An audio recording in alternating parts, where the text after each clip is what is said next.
Since you're living here for free, you'll pay rent by working as my maid, you useless old woman." The ceramic plate exploded against the kitchen cabinet, sauce spattering across my knees as I dropped down to clean it. That's when I heard those familiar military boots crossing the hardwood floor. David had heard every poisonous word his wife just spat at me. What happened next would expose months of carefully crafted lies.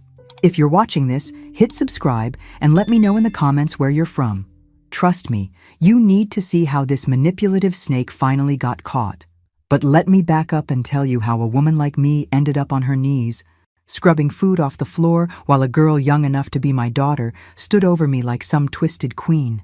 I'm Margaret Foster, and at 63, I thought I had life figured out. Comfortable retirement, paid-off house in suburban Atlanta, decent health. Then Dr. Williams found something during my routine mammogram that changed everything. "The tumor is aggressive, but treatable with immediate surgery," he explained. "However, your insurance has significant gaps. We're looking at about $87,000 out of pocket. My life savings was maybe $28,000. The math was simple and terrifying. My son David called from Fort Bragg that evening.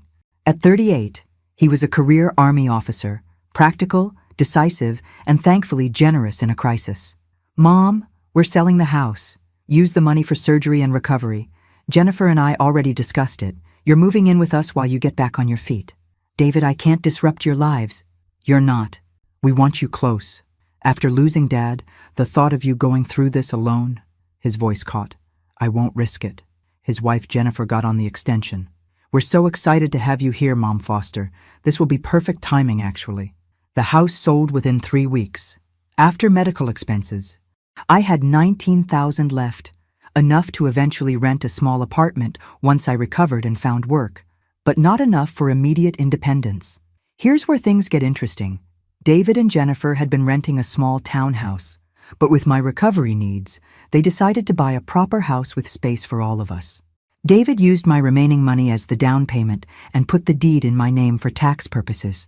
Something about protecting my assets, he said. "This way the house is yours, Mom, but we'll all live here together as family," David explained.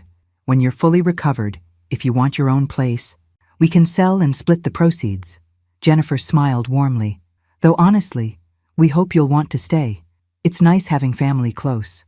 The basement was converted into my recovery suite with medical-grade bathroom fixtures, a small kitchenette, and separate entrance. Professional work that David arranged while I was still in the hospital. The first 6 weeks were genuinely wonderful. Jennifer drove me to appointments, made homemade soup when I was exhausted, and we'd watch old movies together. I started thinking this arrangement was a blessing in disguise. "Jennifer's been an absolute angel," I told David during one of our video calls. "I don't know what I would have done without her." "She adores you," David replied. "She told me yesterday that having you here has been the highlight of this whole year." But the week before David deployed to Germany for 6 months, something shifted. Jennifer became distant, less available, slightly impatient with my questions. I watched from my window as she waved goodbye to David, playing the perfect military wife. The moment his car disappeared, she turned and looked directly at me. For just a second, I saw something cold and hungry in her expression. Then she smiled and waved, but the warmth never reached her eyes. 2 days later, the caring daughter-in-law I'd been living with vanished entirely. The transformation didn't happen overnight. Jennifer was too smart for that. It started with tiny boundary violations that seemed almost accidental. 3 days after David left, she walked into my space without knocking while I was getting dressed. No warning, just pushed open the door like she owned the place. "Oh, sorry," she said, but didn't look away or step back. "I was bringing your mail. Maybe knock next time?" I suggested, pulling my robe closed. "Of course, though this is all one household now." She paused deliberately. "But you're right. Privacy is important for house guests." House guests. Fascinating word choice from someone who'd been calling this our family home for weeks. The next morning, a typed note appeared under my door. "Morning noise carries more than expected. Please keep activities before 9 a.m. to absolute minimum. Thanks, Jay." I read it twice. I made coffee quietly, walked softly, barely used the small television, but apparently, existing before Jennifer's preferred wake-up time was problematic. That evening, she appeared with a casserole dish. "Made extra tuna casserole for dinner," she announced brightly. The smell hit immediately, overwhelming onion, which she knew I couldn't eat due to acid reflux. I'd mentioned it multiple times during recovery. "That's thoughtful, but onions really don't agree with me." "Oh, right, totally forgot." She snapped her fingers theatrically. "My mistake. Guess you'll need to figure out dinner on your own tonight." Figure out dinner on your own. Like I was a failing roommate who hadn't contributed to groceries. Here's what Jennifer underestimated. I might have been recovering from surgery, but I wasn't recovering from 63 years of reading people.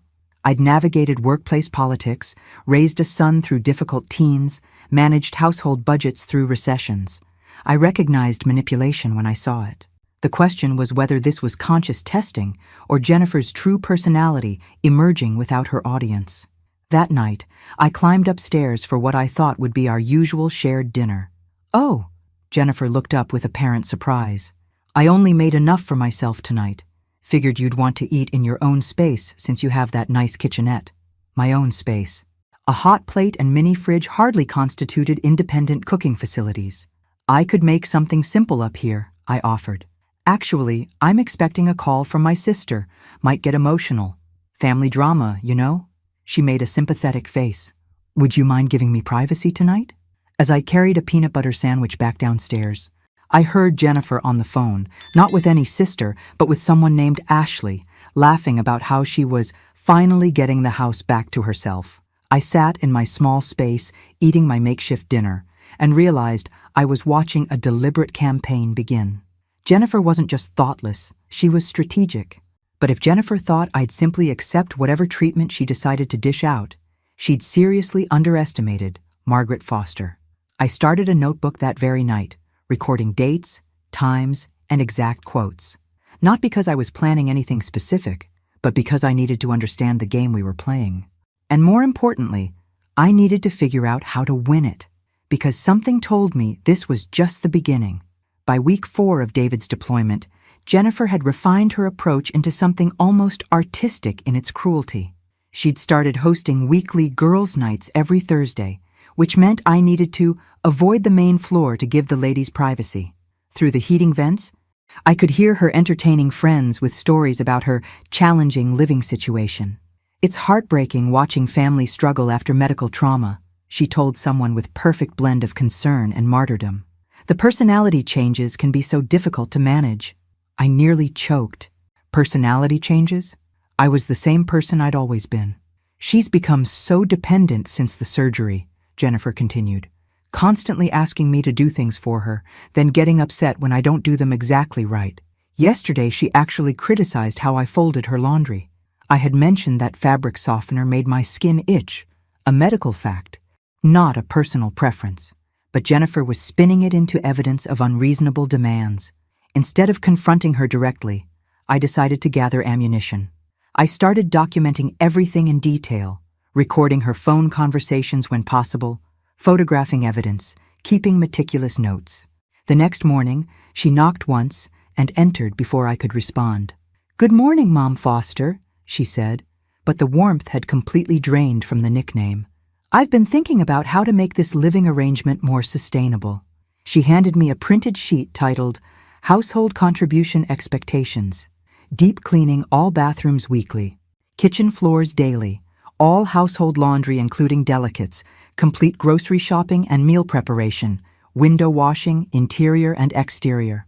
"Jennifer, this is quite extensive. Some tasks might still be too strenuous." "Strenuous? You've been cleared for normal activity for over 2 months." Her voice carried an edge now. "I thought you'd appreciate the chance to contribute meaningfully." "Of course I want to help, but this seems like—" "David works incredibly hard to support this household," she interrupted.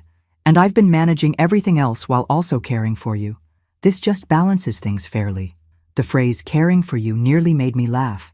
If serving me inedible food and banishing me to the basement constituted care, Jennifer had a fascinating definition of the term. "I understand," I said quietly, but I was already planning my next move. That afternoon, while scrubbing her bathtub, I called my old church from my cell phone. "Pastor Williams? This is Margaret Foster. I need some guidance about resources for older adults in difficult family situations. Mrs. Foster, what you're describing sounds concerning. Have you heard of Adult Protective Services? I hadn't, but I was about to learn. There are also legal aid services specifically for seniors, he continued, and temporary housing options if you need to remove yourself from an unsafe situation. For the first time in weeks, I felt like I had options beyond simply enduring Jennifer's campaign. That evening, I made two important decisions. First, I would start building a case just as methodically as Jennifer was building hers. Second, I would reach out to David more assertively instead of waiting for his scheduled calls. If Jennifer wanted to play games with an old woman, she was about to discover that this old woman had learned a few tricks during her 63 years on Earth, and I was just getting started. 3 weeks into Jennifer's contribution schedule, I made a discovery that changed everything about how I understood what I was dealing with. While cleaning Jennifer's bedroom, one of my assigned tasks, I found a draft email tucked inside a book on her nightstand. The subject line made my blood freeze. Urgent consultation needed, concerning behavioral changes. The email was addressed to Dr. Patricia Hendricks, geriatric specialist. I'm seeking urgent consultation regarding my mother-in-law's alarming behavioral changes since her surgery. She's exhibited increasing paranoia, claiming I treat her poorly when I've shown nothing but care. She frequently seems confused about our conversations and has begun misplacing items, then accusing me of hiding them. Every word was a lie, but crafted with professional language. Jennifer had researched exactly how doctors assess cognitive decline. I photographed the draft immediately, my hands trembling. This wasn't random cruelty. This was a blueprint for having me declared mentally incompetent. But Jennifer's real mistake was getting overconfident. That evening, I heard her on the phone with someone, speaking louder than usual. Dr. Hendricks? This is Jennifer Coleman. I need to schedule an urgent evaluation. Yes, my mother-in-law's condition has deteriorated significantly. I need professional documentation of her declining judgment. I managed to record most of the conversation on my phone, including Jennifer saying, I need something in writing that shows she can't make sound decisions about her living situation anymore. This time, I successfully emailed the audio file to David's personal account with a clear subject line, Urgent, listen to this recording. 2 days later, David called for our regular video chat. Jennifer appeared within moments, settling beside me with her practiced smile, but something felt different in the air. There are my favorite ladies, David said, but his voice seemed more careful than usual. We're doing well, Jennifer replied smoothly, though your mom seemed confused yesterday about her appointment schedule. Didn't you, Mom Foster? I had no appointments scheduled, but before I could respond, David spoke. Actually, Mom sent me something interesting recently, an audio recording. Jennifer went completely still. I'm not sure what that would be about, she said, but tension crept into her voice. It was a recording of you talking to a doctor about having my mother evaluated for cognitive decline. You specifically asked for documentation that she can't make sound decisions. Want to explain that? The silence stretched endlessly. David, I can explain, Jennifer finally said. Your mother has been having episodes, and I was just exploring options to help. What episodes? Be specific. She gets confused about things, forgets conversations, makes accusations. Jennifer was speaking faster now, clearly improvising. I was just trying to get professional guidance. Mom, David interrupted, looking directly at me. Are you confused about things? Are you forgetting conversations? No, I said clearly. I'm not confused about anything. But I am concerned about being secretly scheduled for psychiatric evaluations based on fabricated symptoms. Jennifer's face flushed. David, you don't understand what it's been like. Jennifer. David's voice went dangerously quiet. I want you to stop talking now. After the call ended, Jennifer turned to me with undisguised fury. You recorded my private conversation. You violated my privacy. You were planning to have me declared mentally incompetent based on lies. You are paranoid and delusional. That call proves it. No, I said calmly. That call proves you're dangerous. But what Jennifer didn't realize was that she'd just made the crucial error that would ultimately destroy her. She'd shown her true intentions directly to David, and my son was much smarter than she'd given him credit for. After my recorded phone call reached David, Jennifer's approach shifted from subtle manipulation to open warfare. "I've made an appointment for you," she announced the next morning, brandishing a printed confirmation. "Dr. Patricia Hendricks, geriatric psychiatrist, Monday at 2 p.m. I don't need to see a psychiatrist." "I think you do. Your recent behavior, secretly recording private conversations, making paranoid accusations, suggests you need professional evaluation. Jennifer, you can't force me to see any doctor. Actually, as your primary caregiver while David's deployed, I absolutely can advocate for necessary medical intervention." Her smile was razor-sharp, especially when someone shows declining judgment and reality distortion. She was twisting everything. My reasonable self-defense was being reframed as evidence of mental instability. "I won't go. Then I'll call David and explain that you've become completely uncooperative about your health care. How do you think that conversation will go?" Instead of arguing further, I made a decision that surprised even me. "You know what, Jennifer? Make that call right now. Let's get David on the line and discuss my mental health together." Her confidence flickered for just a moment. "I don't think that's necessary." "I do. Call him, right now. Tell him I'm refusing medical care and acting paranoid. Let's see what he says." Jennifer stared at me, realizing I'd just called her bluff. That afternoon, while she was at yoga, I took action on multiple fronts. First, I called Adult Protective Services and reported what was happening. "Ma'am, what you're describing constitutes elder abuse," the caseworker said. "We can open an investigation immediately." Second, I called David directly on his personal line. "Mom, is everything okay?" "David, Jennifer is trying to force me into a psychiatric evaluation with a doctor. She's already primed with false information about my mental state. I need you to know that I am completely mentally sound, and I will not submit to this." "She scheduled you for what?" "A psychiatric evaluation. She claims she can force me because she's my primary caregiver." "Mom, she's not your legal guardian. She has zero authority over your medical decisions." "She says she does. She's lying." "Mom, listen carefully. You have the absolute right to refuse any medical treatment. Jennifer has no legal power over you whatsoever." Relief flooded through me. "David, there's more. I've been documenting everything she's said and done for weeks. I have recordings, photographs, detailed notes with dates and times. Send me everything you have. Every single piece of evidence." "What are you going to do?" "I'm coming home early. Family emergency leave got approved." "When?" "I'll be there Wednesday afternoon." "Mom, until then, be very careful. Don't let her isolate you or control your communications with anyone else."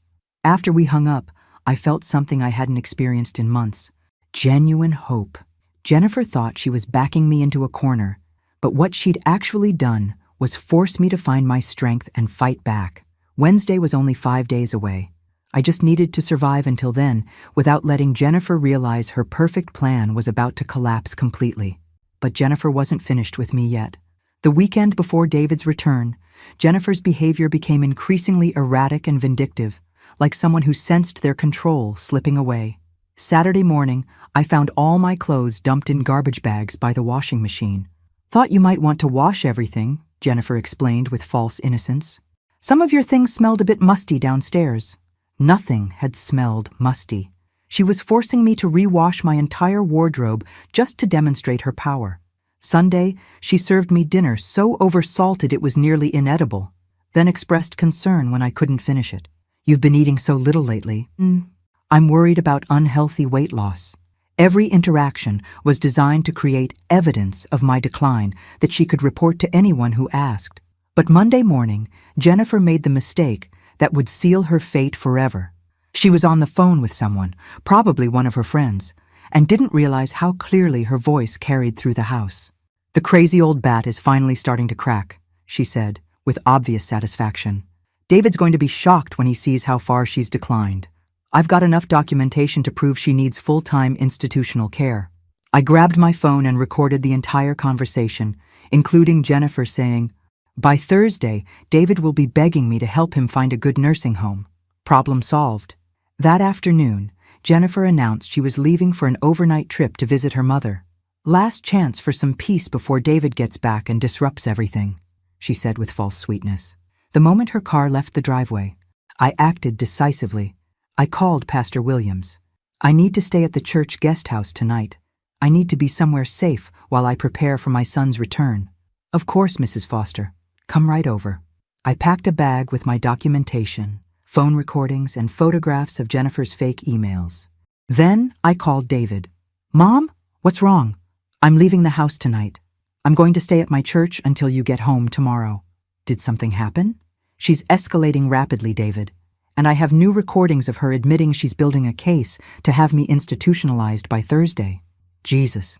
Mom, are you safe right now? Yes, she's gone until tomorrow.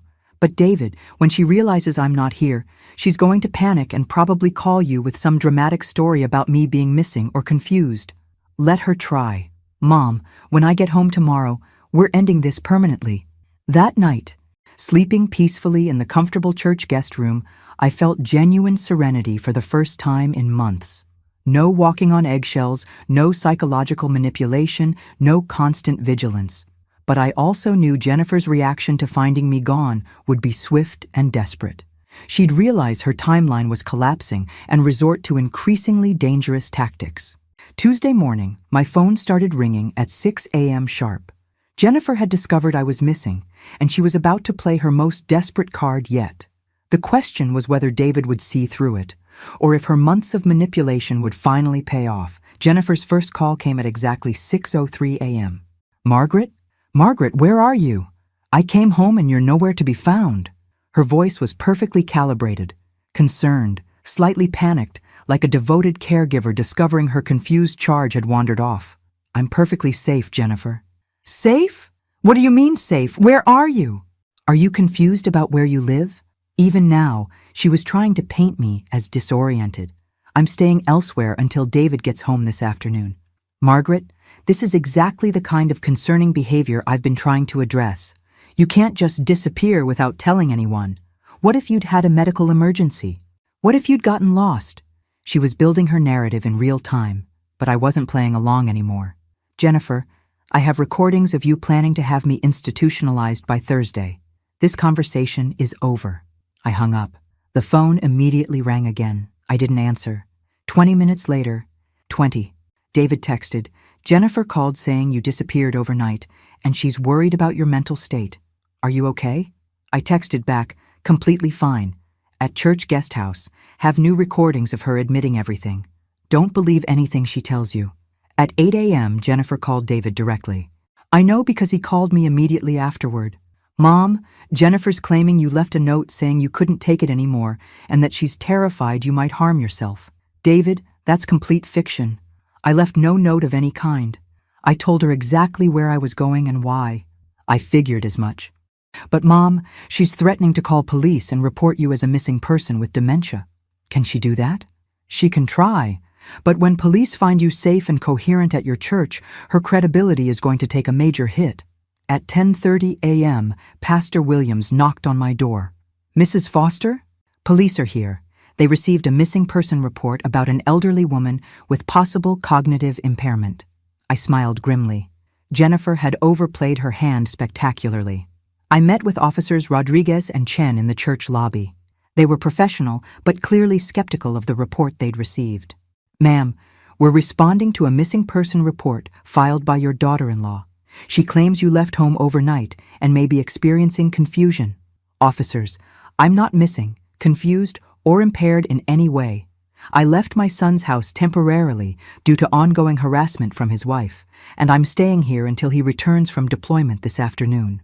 You seem completely lucid and oriented to us, Officer Rodriguez observed. Can you tell us why your daughter-in-law might think you were missing? Because she's been building a false narrative about my mental decline to have me institutionalized. When I left voluntarily, it ruined her story. The officers exchanged meaningful glances. Ma'am, what you're describing could constitute elder abuse, Officer Chen said gently.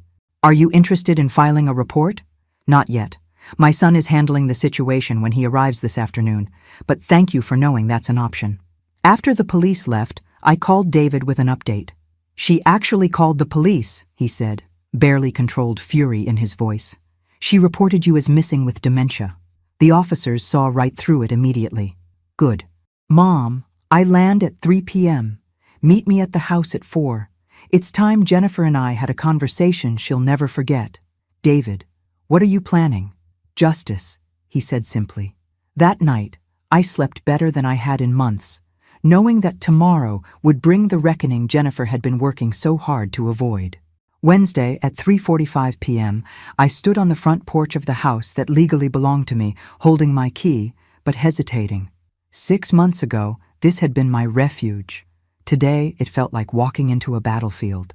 David's rental car pulled into the driveway as I gathered my courage. He looked exhausted from travel but determined in a way that reminded me of his father. Quiet, focused, and absolutely immovable when he'd made a decision. You ready for this, Mom? I've been ready for months. We walked into the house together. Jennifer appeared from the kitchen immediately, her face a perfect mask of relief and concern. Margaret, thank God you're safe. I was so worried when you disappeared like that. Stop, David said quietly. David! Jennifer's performance shifted seamlessly to devoted wife. I'm so glad you're here. I didn't know what to do when your mom just vanished. I said, stop talking. Something in David's tone penetrated Jennifer's confidence. She finally went quiet. Jennifer, sit down, David continued, gesturing to the living room. We need to have a conversation. We all sat, tension thick enough to cut. David pulled out his phone. I'm going to play some audio recordings my mother sent me. He played the first recording. Jennifer on the phone with Dr. Hendricks, requesting professional documentation of my incompetence. Jennifer's face paled, but she rallied quickly. David, I was just trying to get professional help for your mother. David played the second recording, Jennifer laughing about the crazy old bat finally cracking and having me institutionalized by Thursday. This time Jennifer had no immediate response. These recordings span several weeks, David continued calmly. They document a deliberate campaign to fabricate evidence of cognitive decline. David, you don't understand what it's been like living with her. Actually, I do understand. Because I also spent the last week verifying every story you told me about Mom's behavior. David pulled out a thick folder. I called her doctor. She's in perfect health. I spoke with grocery store managers. They remember her as a pleasant, coherent customer. I even talked to the Uber drivers who've taken her places. They all described her as sharp and oriented. Jennifer stared at the folder like it contained a bomb. Every single incident you reported to me about Mom's confusion or inappropriate behavior, I found evidence proving it never happened. You're taking her word over mine? I'm your wife. You were my wife, David corrected quietly. Past tense. The words hung in the air like a death sentence. David, please, here's what's going to happen. You have 2 hours to pack your personal belongings and leave this house permanently. You can't kick me out. This is my home too. No, it's not. This house belongs to my mother. I used her money to purchase it and put the deed in her name. You've been living here as a guest, and that invitation is permanently revoked. Jennifer looked between us, desperation replacing her usual confidence. Where am I supposed to go? I don't care, David said simply. As I watched Jennifer's world crumble around her, I felt something I hadn't experienced in months. Complete vindication. Jennifer cycled through every manipulation tactic in her arsenal, but none of them worked on David anymore. You're really going to believe her over me? She asked, crocodile tears starting to flow. David, she's been having episodes, real episodes. She gets confused and then fabricates stories to explain her confusion. Like the episode where you called Dr. Hendricks asking for documentation of her incompetence? David replied calmly. I was trying to get her help. Or the episode where you told someone she was finally cracking and you'd have her institutionalized by Thursday. Jennifer's tears stopped abruptly. This is all her fault, Jennifer snarled, pointing at me. She turned you against me. She's manipulative and jealous because she can't stand that you chose me. Mom didn't turn me against anyone, David said. You did that yourself. I never lied to you. David opened his folder again. Really? Because I have detailed notes of every conversation we've had about Mom's supposed episodes, and I spent this week fact-checking every single story. Jennifer went silent. You told me she seemed confused at the grocery store. The manager remembers her as one of their most polite customers. You said she got lost in an Uber. The driver said she gave perfect directions and tipped generously. I watched Jennifer's face cycle through emotions. Anger, fear, desperation, and finally, cold fury. "Fine," she said suddenly. "You want to choose your mommy over your wife? Go ahead, but this isn't over. I'll be back with a lawyer." She stood up and smoothed her shirt with forced dignity. "This house was our marital home. I have rights to half of everything here." David smiled for the first time since he'd arrived. "Actually, Jennifer, you might want to check the timeline. This house was purchased with money from the sale of Mom's previous home and placed in her name before we were even engaged. It was never marital property." Jennifer's confident facade cracked completely. "That's impossible. You never told me." "I never told you a lot of things. Like the fact that I've suspected something was wrong for months. Like the fact that I moved most of our joint savings into a separate account before deployment. You can't do that. Already did. The account you have access to contains enough for maybe 6 weeks of expenses. After that, you'll need to figure out your own situation." Jennifer stared at David like she was seeing him for the first time. "You planned this. You've been planning to leave me." "No," David said quietly. "I was hoping I was wrong about you. I was hoping I'd come back and find out Mom really was having problems and you were genuinely trying to help." He walked to the front door and opened it wide. "But instead, I found out my wife spent 6 months psychologically torturing my mother in her own home. So you have 2 hours to pack and leave." Jennifer looked around the living room one last time, then fixed me with pure hatred.